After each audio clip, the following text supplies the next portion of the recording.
Okay, so imagine a situation like this. Two masked robbers are trying to rob a bank, but the teller presses a silent alarm. So the robbers are surprised when the police come, so they just pull off their masks and run into the crowd. Now, including those robbers, there's 40 people. And of course, everyone in that crowd is going to say they're innocent. So the police, of course, bring in a lie detector test. Um, with this test, if someone is guilty, they're detected with 95% accuracy, and if they're innocent, it's falsely detected in 1% of the time. So the first part of the question is, what is the probability that the lie detector test says that Mr. Jones is guilty? So once you have a question like this, the first thing you need to do is figure out what it's asking. So we're trying to find a probability, so we're going to write P, that the lie detector detects that some random person is guilty. So we'll call that D. So we want to find this, the probability of this event. After that, we need to figure out what we know. So we know how many people are guilty. We know it's 2 out of 40, so we can say the probability that someone is guilty is equal to 1 over 20. We also know the probability that they're guilty, or we also know the probability that the lie detector test will say they're guilty and they actually are guilty. So we're going to write P, G, and then this bar means given that the detector says they're guilty. And we know that happens 95% of the time, or it's a probability of 0.95. Now we also know the probability that the lie detector test will say that they're guilty and they're not actually guilty. So we'll write that as PG prime, just so we have the same name of the variable. And then given that the detector says they're guilty, and we know that happens 1% of the time, or it's a probability of 0.01.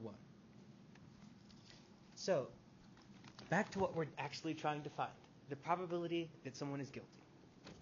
So if you think about two occurrences, let's say A and B. If we know the probability, all right, let's see, so A and B.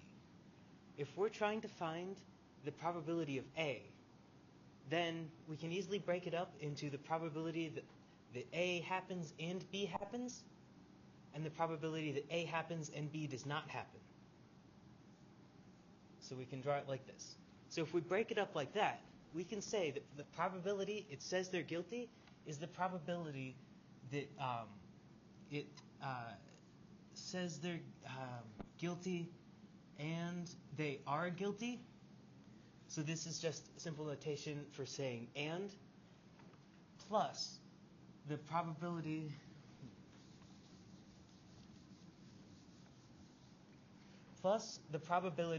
that it says they're guilty and they're not actually guilty.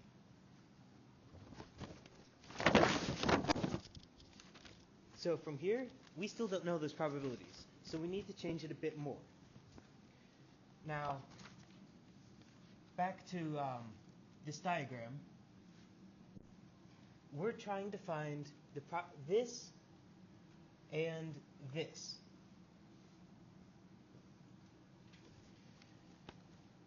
So if we try to find this, we know that this has happened, so we can break this up into the probability that the detector says they're guilty, given that they are guilty.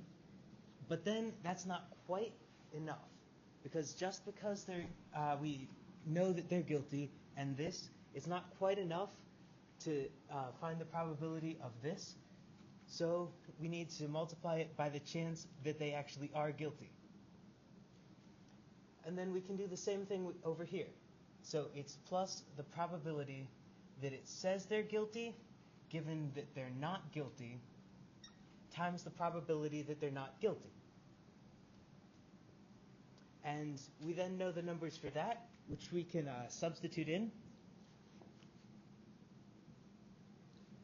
So that would be 95% times 0.5%, or 0.95 times 0.05, plus 95%, 0.95 times 1%, 0.01. And that in all equals 0.057, or 5.7%. So for any random person in this crowd, when you take a lie detector test of them, there's a 5.7% chance that the detector will say that they're guilty. Now, on to the second part of the question.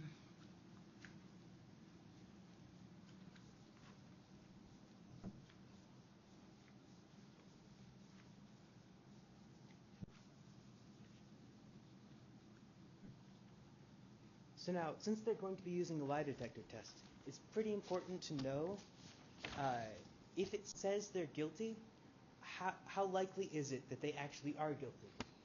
So we can write that as the probability that it detects they're guilty given that they are guilty.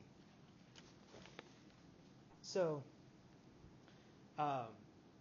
we don't know this, but we do know it. We do know in reverse. So if you remember how we earlier were able to change the probability that that it detects they're guilty and the probability that they're actually guilty, we were able to change this into the probability that that it detects they're guilty given that they're guilty times the probability that they're guilty. So we were able to do this. So if we just divide by this, we can turn this into something, or we can turn this into something easier for us to find. So we can say this is equal to the probability it detects they're guilty, given that they actually are guilty,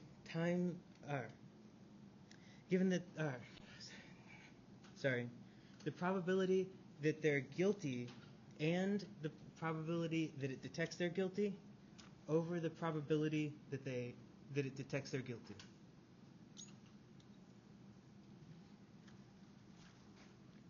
So from here, we already know how we can change this into something we can use. And we already know this number.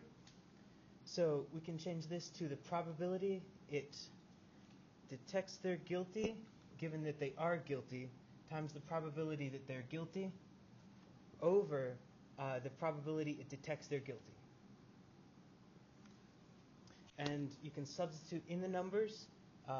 So it's 95% or 0.95 times 5% or 0.05 over 0.057.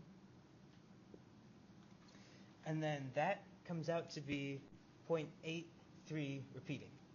So there's an 83.3 repeating % chance that if the detector says that they're guilty, that they actually are guilty.